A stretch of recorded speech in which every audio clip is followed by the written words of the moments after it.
আমাদের এখন প্রসাদ এসছে। আমরা স্পেশাল আফটারনুন মহাপ্রসাদ জগন্নাথ ধাম থেকে বাই হোয়াটসঅ্যাপে বুক করেছিলাম, আর এইটা এলো। এই দাদা এখনই এসে দিতে এলেন ডেলিভারি। থ্যাংক ইউ দাদা। হ্যাঁ, দাদা ডেলিভারি দিতে এলেন। জয় জগন্নাথ। এই আমাদের প্রসাদ এলো, মহাপ্রসাদম। আর আমরা এখন এই গেস্ট হাউসে যাচ্ছি। এই হচ্ছে আমাদের গেস্ট হাউস। কালকে দেওয়া যায়নি ভিডিও, আজকে দিতে পারছি, কারণ কালকে এতটাই শরীরে এনার্জিটা কমে গেছিলো গাড়ির লেটের জন্য। এখানে একটা কটেজ আছে, এই কটেজেও থাকা যায়। হ্যাঁ,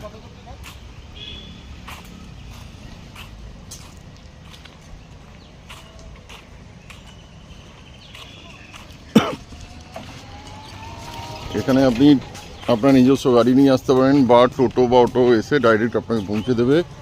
এই কটেজেও থাকা যায়। এই কটেজটা দারুণ, এটা ওয়াটার বডির মধ্যে। দেখুন, দেখাচ্ছি।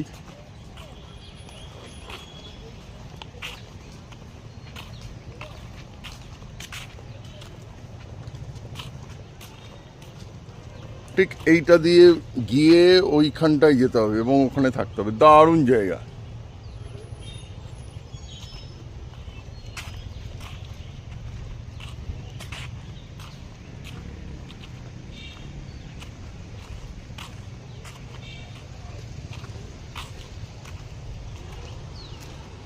সিনিক বিউটি খুব ভালো এখানে।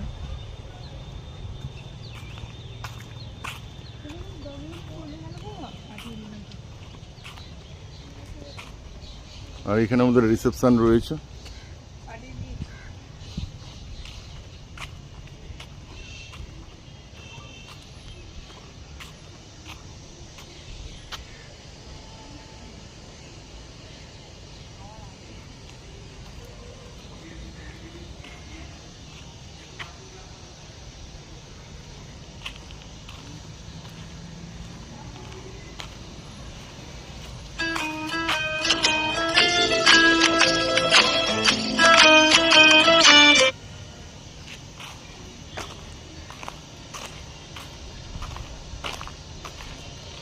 এখনই খুব জোর বৃষ্টি আসবে, যা মেঘ করেছে।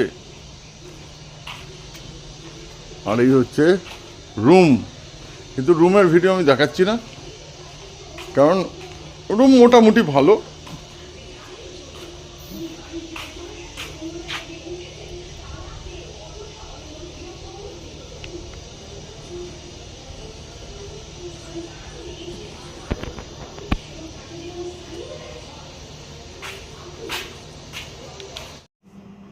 এই ভিডিওটা আপনাদের নিশ্চয়ই ভালোই লেগেছে।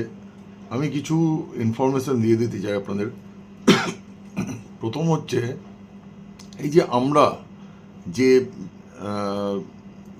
ওসিয়ানা বলে যে জায়গাটা, দীঘাতে যে ওসিয়ানা যে জায়গাটা গিয়েছিলাম, এটা মৎস্য বিভাগের মানে স্টেট ফিশারিজ ডিপার্টমেন্টের একটি রিসর্ট, এবং তাতে অনেকগুলো রুম আছে। ডরমিটরি তো অবশ্যই আছে, আর এছাড়া ডরমিটরি ছাড়াও যেমন রয়েছে ডিলাক্স ডাবল বেডেড রুম আছে, 4 বেডেড রুম আছে, 6 বেডেড রুম আছে। এইগুলো আপনারা পাবেন 2 জায়গায় দীঘাতে। ওদের পশ্চিমবঙ্গের আরও কয়েকটি জায়গায় রিসর্ট রয়েছে, এবং অনেক কম টাকার মধ্যে খুব ভালো রুমগুলো, মোটামুটি ভালো। ঠিক আছে, শুধু ম্যানেজমেন্টের একটু প্রবলেম, ওদের খাবার দাবার বা ডেলিভারি সার্ভিস দিতে একটু প্রবলেম আছে। মানে সকালবেলায় 8টার সময় ব্রেকফাস্ট চাইলে 9টা বেজে যাচ্ছে। ঠিক আছে, আবার 9টা বললে 10টা বেজে যাচ্ছে। মানে ওদের কোনো ম্যানেজমেন্টের ঠিক নেই। জল চাইলে ঠিক সময় এসে দিয়ে যায় না, অনেক সময় গিয়ে নিয়ে আসতে হয়। এসব কিছু ম্যানেজমেন্টের সমস্যা আছে, টাইমিং ম্যানেজমেন্ট, এগুলো প্রবলেম আছে। বাকি রুমগুলো ভালো, কোয়ালিটি ঠিক আছে। যে টাকা দিচ্ছেন, যে কম টাকা দিচ্ছেন, তাতেও রুম কোয়ালিটি ভালো আছে। আমি বলবো, আপনি দীঘাতে যেখানে 1500 2000 টাকায় আপনি যে রুম পাবেন, এখানে আমরা ছিলাম double bedded AC deluxe room, 975 টাকা প্লাস জিএসটি। খুব ভালো।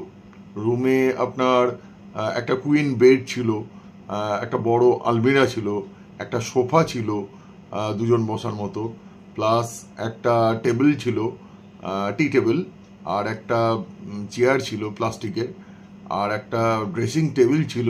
ঠিক আছে, আমি রুমের ভিডিও সেইভাবে আমি করিনি, কারণ আমাদের যেহেতু এতটাই লেট করে আমরা ঢুকেছি, আমার এনার্জি লস হয়ে গেছিল বলে রুমের ভিডিওটা করতে পারিনি।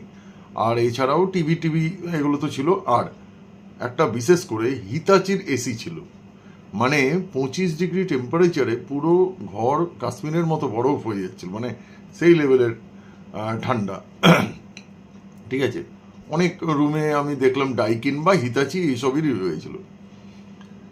তো এটা আপনারা স্টেট ফিশারিজের যে ওয়েবসাইট আছে, সেই ওয়েবসাইট থেকে আপনারা স্টেট ফিশারিজ বলে গুগলে সার্চ করবেন, তাহলে পেয়ে যাবেন। আমি কিন্তু এটা প্রমোশনাল ভিডিও করছি না, প্রমোশনাল ভিডিও করলে আমি ডিটেলসটা দিয়ে দিতাম। আমি তাই বলছি, স্টেট ফিশারিজের ওয়েস্ট বেঙ্গলের যে গেস্ট হাউস বলে সার্চ করবেন, ওখানে গিয়ে বুকিং করতে পারবেন। এবং বুকিং ওখান থেকে আপনাদেরকে সাইন আপ করতে হবে, সাইন আপ করে লগ ইন করে বুকিং করতে হবে। ঠিক আছে, এবং যারা যারা যাবে প্রত্যেকেরই আইডি কার্ড মাস্ট। ঠিক আছে, এমনকি বাচ্চা হলেও তার আইডি কার্ড মাস্ট, এদের একটা এটা ব্যাপার। আর দীঘাতে আগামী 1 জুলাই থেকে আমাদের মুখ্যমন্ত্রী বলেই দিয়েছেন, যে যিনি নতুন মুখ্যমন্ত্রী এসেছেন তিনি বলে দিয়েছেন যে পর্যটক কর দিতে হবে না। তা এই ভিডিও আশা করি 1 জুলাইয়ের আগেই আসবে, তাই আপনারা অবশ্যই জেনে রাখুন 1 জুলাই থেকে ওই পর্যটক কর যেটা 10 টাকা করে নেওয়া হতো, সেইটা আর নেওয়া হবে না। মানে পার হেড বেসিসে আমাদের দুজন ছিলাম, 20 টাকা নিয়েছিল। এই 20 টাকা মানে মানে এই যে 10 টাকা যে পর্যটক কর, এটা নেওয়া বন্ধ হয়ে যাচ্ছে অফিসিয়ালি। এটা নোটিফিকেশন, এটা ওনারাও জানিয়েছেন।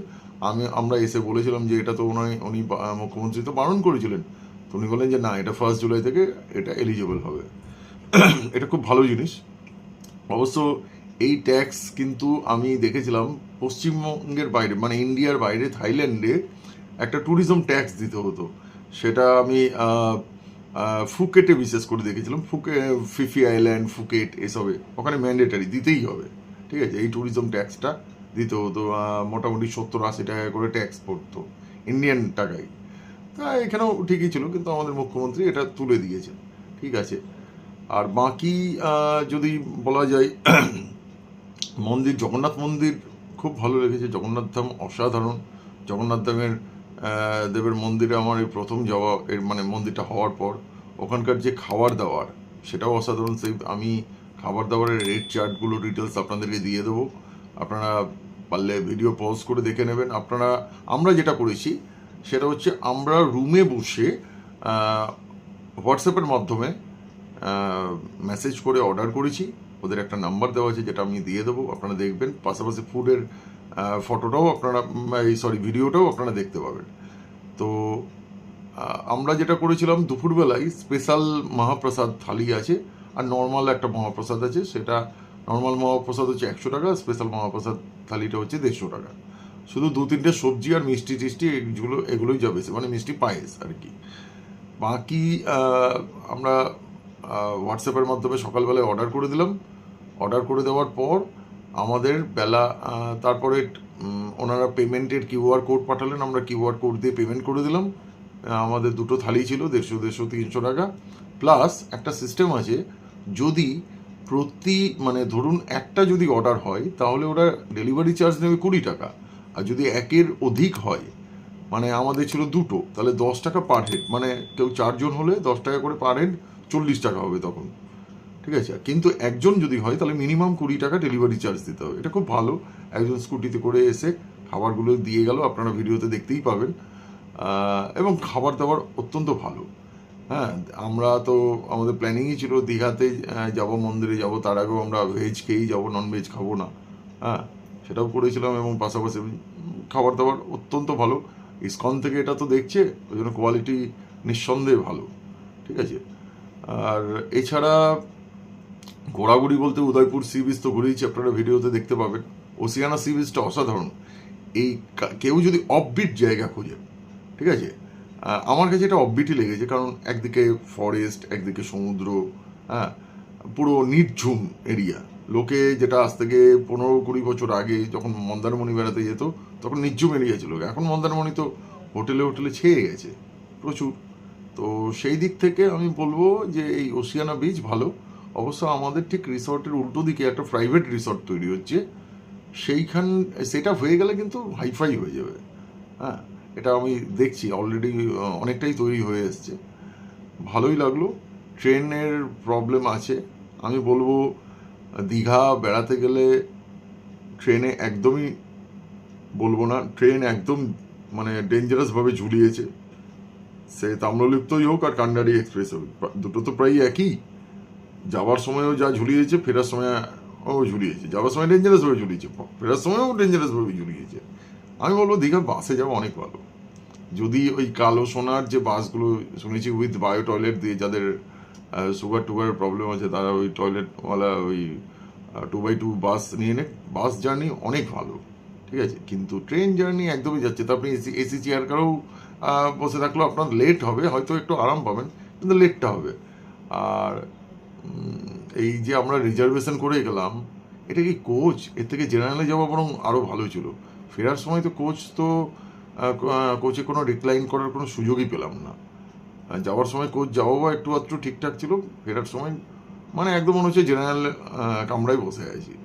হ্যাঁ, একটু ঠিকঠাক করতে ভারতীয় রেল কর্তৃপক্ষকে অনুরোধ করব যে দীঘাতে প্রত্যেক দিন কত গেস্ট আসছে, মানে কত লোকজন বিভিন্ন জায়গা থেকে আসছেন, সারাদিনে আপনারা 3-4 বার ট্রেন চালান, লক্ষ লক্ষ মানুষ আসছে, ওদের জন্য একটু ভালো ব্যবস্থা করুন।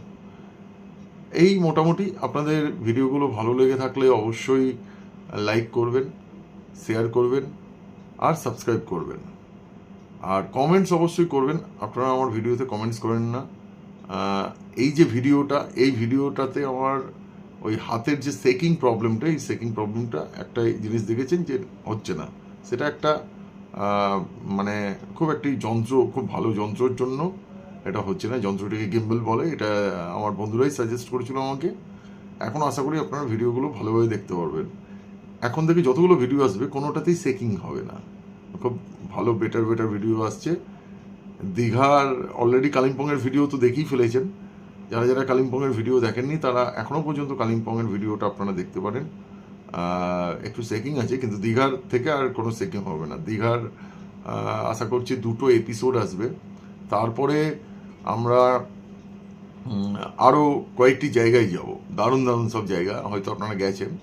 আমরা 2013 সালে গিয়েছিলাম, সেই জায়গায় আরও নতুন ভিডিও আসছে। তার সঙ্গে থাকুন। ভারতবর্ষের কিছু জনপ্রিয় এবং ভালো জায়গা, সেটা খুব তাড়াতাড়ি ভিডিওগুলো পাবেন। আর ইন্টারন্যাশনাল ব্লগ আসবে, মোটামুটি এখনও 1-2 মাস পরে ইন্টারন্যাশনাল ব্লগ আসবে, ঠিক আছে। এই বলে আমি আমার ভিডিওটা শেষ করছি। ভালো থাকবেন এবং সুস্থ থাকবেন। মহাপ্রসাদ এসছে, এখানে ভাত মানে অন্ন রয়েছে, ডাল আছে, সবজি আছে, পকোড়া আছে, চাটনি আছে, 3 ধরনের সবজি। পকোড়া মানে বেগুনি, চাটনি রয়েছে আর মিষ্টি পায়েস। এটার দাম